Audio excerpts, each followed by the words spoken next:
இல்லை கண்ணை பாருங்கள் எப்படி இருக்கிறேன். இல்லை கண்டன் நீங்கள் பாருங்கள் கண்டன் எப்படி இருக்கிறேன். எப்படி இருக்குது கல்பட்டிக்கு கல்யாணத்துக்கு வந்து சாப்பிட குந்துனாக்கா அது யாரோ தெரியாது குந்திக்கிட்டு இறச்சி கறியை வாங்கி திண்டு நமக்கு எலும்பு உடையில் குந்தி இந்த இறச்சை திண்டு கண்ணெல்லாம் வீங்கி முகரையெல்லாம் வீங்கி அப்படியே சாப்பிட்டு முடிஞ்சு வீட்டுக்கு வந்துட்டோம். கல்பட்டிலே மகா வீட்டுக்கு அங்கே வந்தாக்கா அனல் மாய் பறக்குது, தலையால் காதாலெல்லாம் பறக்குது, தொண்டையெல்லாம் விட்டு இங்கிட்டு வச்சா இருமல் மூச்செடுக்கலாம் ஈக்கிது வச்சா அது பிரகண்டமாக ஈக்கிது.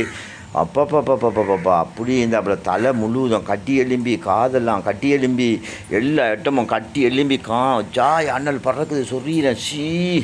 அதில் சிங்குல்ஸை போடுங்கன்னு சொல்லி காடத்தனம் 2 உடச்சி போட்டு விட்டேன். 2 குளிசையை உடச்சி போட்டு விட்டா ஏசியில் குஞ்சிருந்தேன். அப்படி கொஞ்சமாக தணிஞ்சிட்டு நேற்று நடந்த சம்பவம் இது. இன்றைக்கும் கல்யாண வீட்டுக்கு தான் வந்திருக்கிறேன் ஹோலுக்கு கல்பட்டிக்கு. ஆனால் சோறு திங்க மாட்டேங்குது, ஒன்று திங்க மாட்டேங்குது, கண்ணெல்லாம் வீங்கி முகமெல்லாம் அடைச்சி வச்சாய் கும்முண்டிக்குது. நம்மளோட காண்டையெல்லாம் அங்கிட்டு திங்கிருங்கெல்லாம் ஹோலுக்கு பின்னுக்கு வந்து குந்திக்கிட்டு இருக்கிறேன். இவங்க எல்லாம் சாப்பிட்டு வரங்காட்டியும் என்னோடய முகம் வந்து அந்த வரத்தில் இருக்கிறது. எப்படி இருக்கிற முகம் என்னோட அல்லா ஏழை மாட்டிக்கிற என்னாலன்னு சொன்னான் தாங்கலையில் சரி வரமாட்டேங்குது. அது இறச்சி இன்னும் கேமை கேட்டுக்கிட்டு தகிக்குது. அதோட எல்லோரும் சொன்னாங்க இப்போ மண்டபத்தில் சொன்னாங்க நீங்கள் வந்து இந்த இப்படி இந்த தடிப்பாது அதெல்லாம் இல்லாமல் போகிறோன்னு சொன்னால் நீங்கள் வந்து கடலில் குளிக்கணும். அதான் கடலில் குளிக்க போகிறேன்.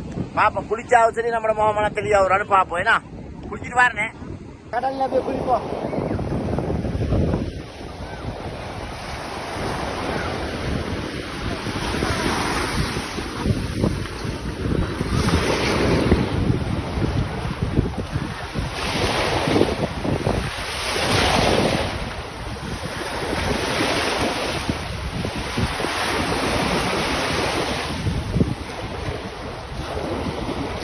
உண்மையிலேயே எங்களுக்கு வந்து அந்த ஆற்றுல குளிக்கிறத விட கடல்ல குளிக்கிறதே ஒரு சுகம். ஐயோ சரியா, ஆற்றுல குளிக்கிறத விட கடல்ல குளிக்கிறதே ரொம்ப சுகமா தான் இருக்குது. எல்லாரும் வாங்க. இது வந்து கண்டக்குடி பீச்சில் தான் நிற்கிறேன். கல்பட்டி ஹோலில் சாப்பாடு, கண்டக்குடி பீச்சில் குளி. சரியா வாங்க. சொதீஸ்வரங்களாம் இல்லாமல் போகிறதுக்கு வந்தீங்க. சரி போங்க. ஏழை குளிங்க. எல்லாத்துக்குமே மீனை பார்க்க பெண்ணாந்து குளிக்கிறேன். மீன் எல்லாத்துக்கும் சரத்துக்குலாம் மீன். அம்மா வீடுப்பா என்ன மீன் போட்டுக்கிறேன்.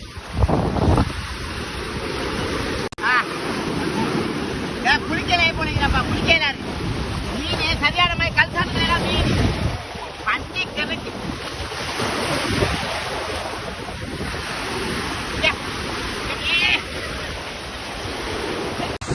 ரொம்ப நல்லா இருக்குது. குளிச்சா ஒரு சுகம் தானேண்ணா. வாங்க எல்லாரும் கடலில் ஒரு நாளைக்கு குளிப்போம் மக்கள்லாம் வாங்க.